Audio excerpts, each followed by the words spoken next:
So here she is. It's a 2015 M4, and as you can see, it was a Cat S right off. We had to sort of break into the boot to get to the pyro fuse. Right, okay. Because the airbags have gone off, the pyro fuse popped. I think it could go again, but only time will tell. Yeah.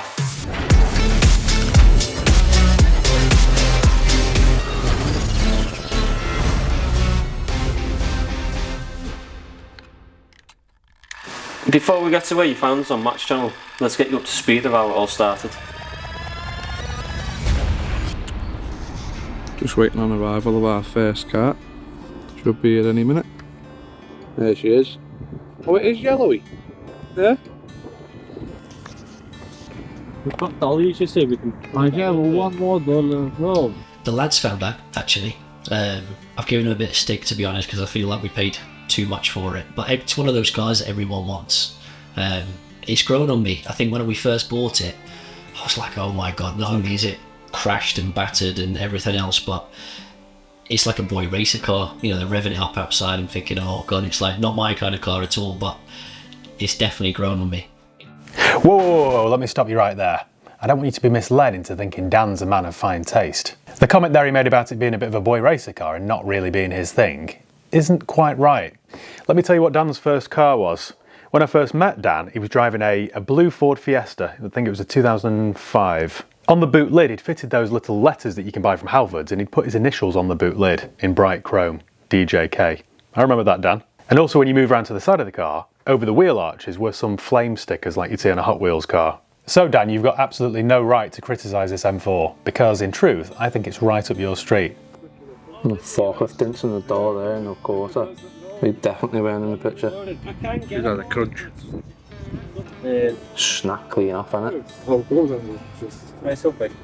We'll go to LA to get the sauce of them, what? Carbon fiber's a big one, innit? The dents in the wheel arch there. Forklift dent there. Wasn't in the picture. Keys missing. It should be the key. Yeah, it says on the advert, key includes keys, comes with keys. So not only have they wrecked the car with the forklift, they've also lost the keys, which is not the best start to the build. It was just a case of get it off the flatbed and deal with it. Try again.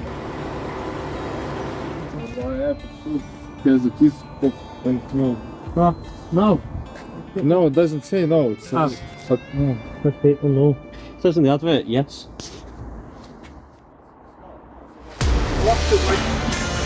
Yeah, it wasn't so much arguing, but yeah. He said, oh, it didn't come with keys, so I showed him the Copart ad, which clearly said it had keys. We had to get onto Copart, ring them up, and they eventually found them in the yard. And then posted them up to us. Were you scared to pick the car up? I picked Dan's 75 grand machine up with that forklift. Dan said, will you go and get that one? Went and got it, put it on, picked it up and that, and it was huge as well. Just picked it up, put it on the floor, I was like, yeah, Sam. It's not mine, is it? The car was a bit sketchy. Balance, it's balanced with the car, yeah.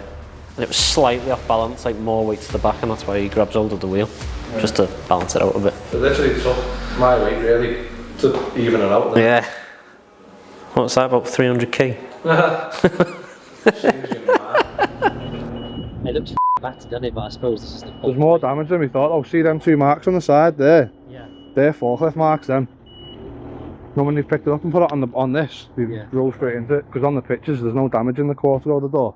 Yeah, these things we're going to have to... Deal. Yeah. Yeah.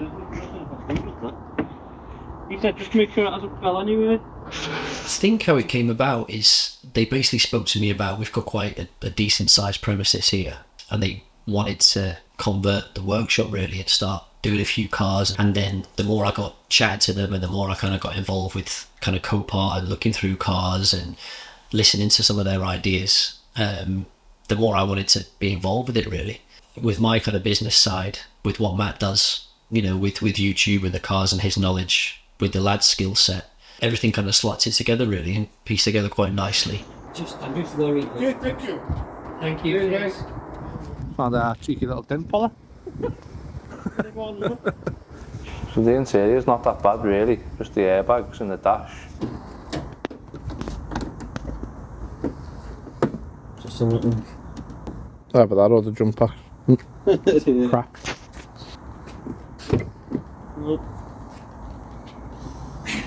And it's because the pyro's gone. So how are you meant to get in the boot? Great difficulty. I've got to try and find the emergency pull doofer. Right, so to get into the car without the keys, we had to basically lie on your back and fight your way through the back seats. They have a back seat, like latch at the top of the boot, you've got to just hook it. I think we used a golf club or something, didn't we? We used a golf club or something to hook the thing, like, but it worked in the end and we were in. So that's what happens there when the pyro goes, it disconnects that live to the engine and to everything else really. And with the battery being dead, there was no way to jump it. That bit blows off. That's a temporary bodge.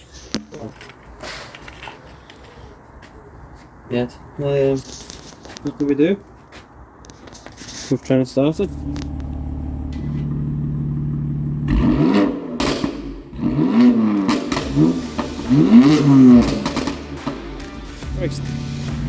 Right, after a full day at work and spending a good few hours sorting the Beamer, it's time to go home and see the missus and the kid. Yeah.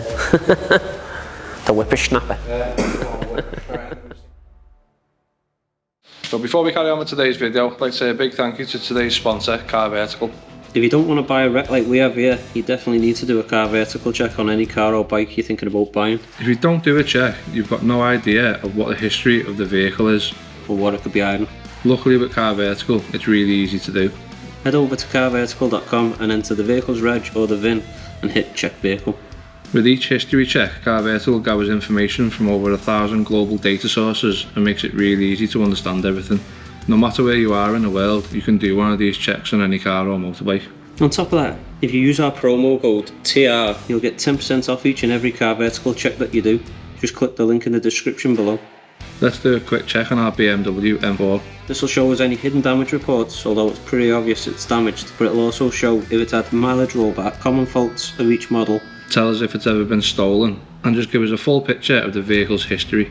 Don't forget to use our promo code TR for 10% off. Right, back to the video. After getting the car started last night, today's job is to get this overpriced Robin Reliance in the garage. So recording? Yeah, it's recording. What's that? What? Did that say that? No, the time's going up there at the It's top. okay. Right. Oh. So you've so looked at the time going up, so you know that's recording. Don't f about. Don't mess with it. Okay, we're gonna jack it up with the small one now, and then put the front one under that way, from the front. Yeah.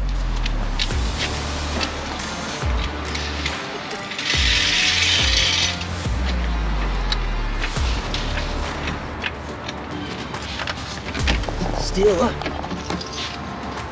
Go. Stick it.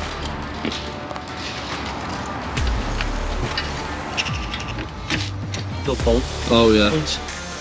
Right, so now the jacks are in place, we can get it started and get it in the garage. It's been good to get them before we got to start. Yeah.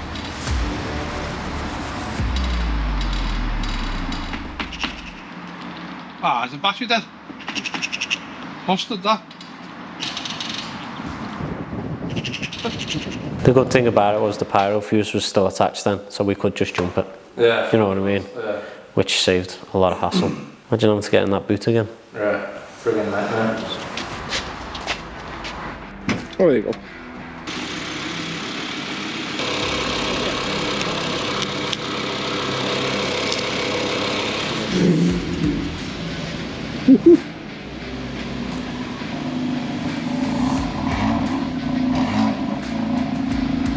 Just take it over like a little bit. Don't be mega. Good. Take it easy. You're not fancy helping the guys bring the car in? No, I came and hid under my desk. Literally, I came back in the office and I think I had my head in my hands like, oh no. Yeah, I actually put my personal savings into the first car. So my personal savings, which are now depleted, went into the first car, and yeah, just a little bit nervous. What? Oh yeah,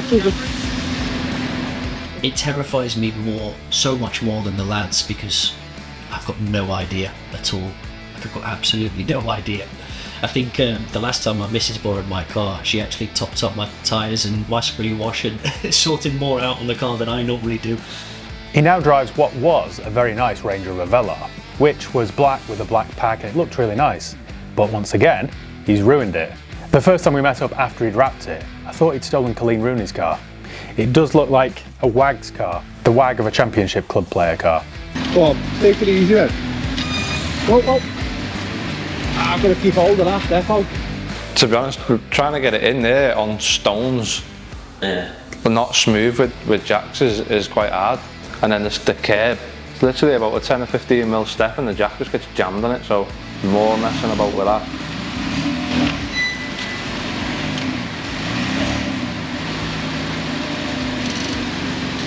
I don't know.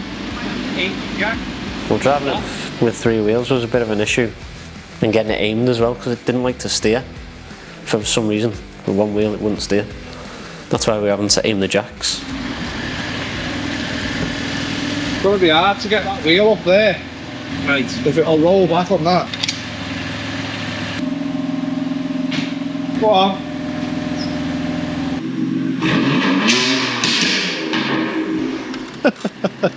But I think the traction, trying to get it up the ramp, was quite bad.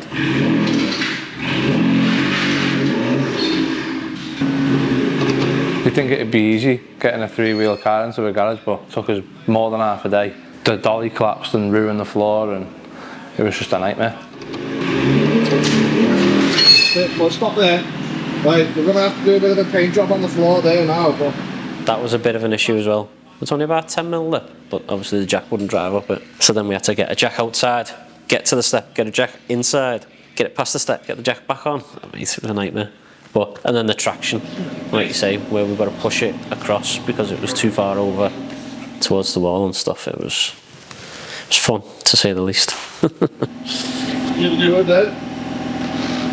Don't wash your tail off as well. Oh, then.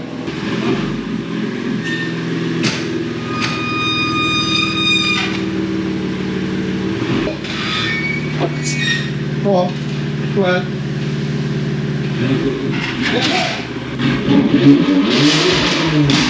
Right, after finally getting it on the ramp, we can now start stripping it down. And see what hidden damages we can find.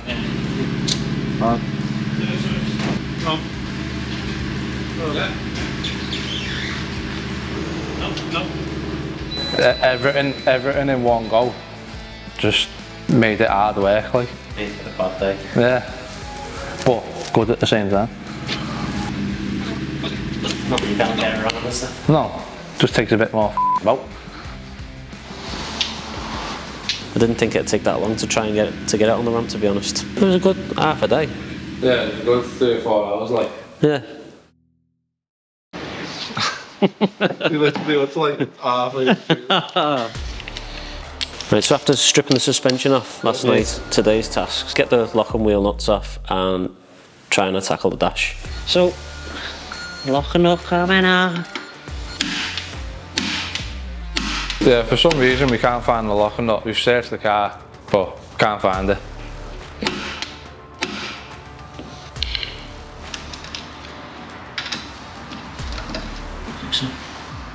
Doesn't want to come off then. So we've gone through 2 lock and nut removal kits.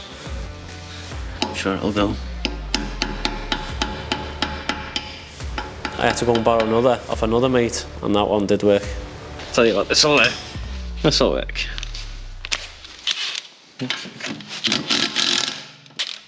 Doobly-doobly. One lock and nut. Yeah. I'll do it with the cap here and not worry about that mountain. After getting all the wheels off and struggling with the lock and nut removal tool, we found the lock and nut in the boot.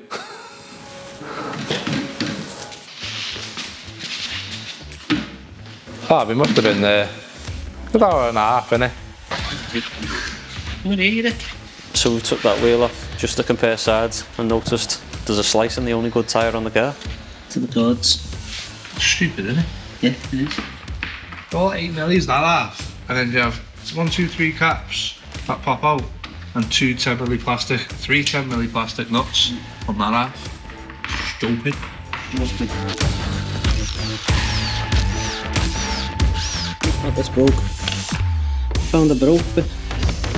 Well, another bit that needs plastic welding.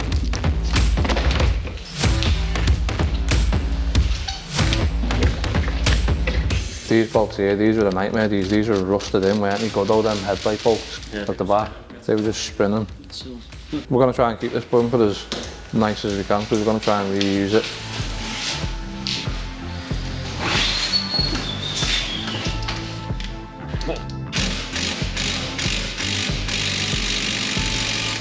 Have you done the front too? I've cracked them off. Yeah. I wanted to see if I could unplug the wires first. So we're taking the seats out here, ready for taking the dash out. Just give us a bit more room. Taking the steering wheel off just makes it 10 times easier doing the whole job really. Getting all your plastics off, then actually pulling the dash out.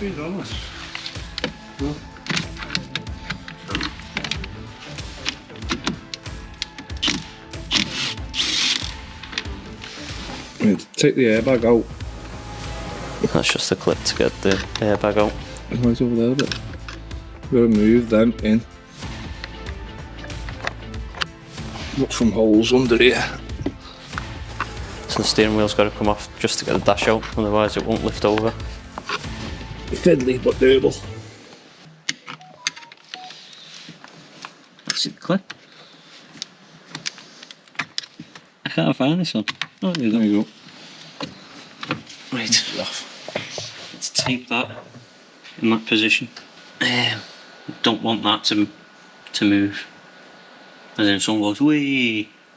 It's a wire inside and it can only turn so many times. You Alright, so wind you it get twice.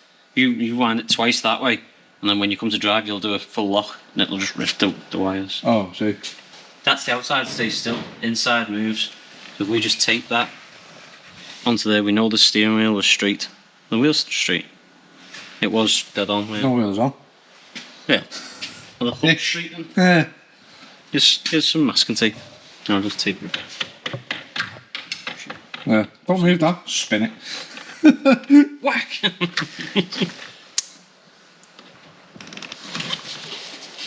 Matt Armstrong done it once. Oh. Spun it and didn't realise. And Ah. Nightmare. oh yeah. Need a secret lock off and replace that. Right. Oh yeah, but we can take the dash out, can't we? Take the roof liner out, do the airbag, put the roof liner back in, then carry on with roof liner. So now that the suspension's stripped, seats are out, steering wheel's out. In the next episode we're going to pull the dash out and do all the airbags. I reckon 1,000,000 clips on the way. Yeah. If you've enjoyed the video, please like and subscribe. And we'll catch you in the next video. Yeah. Peak. Yeah, who does that? Don't put that in. Do not put that in.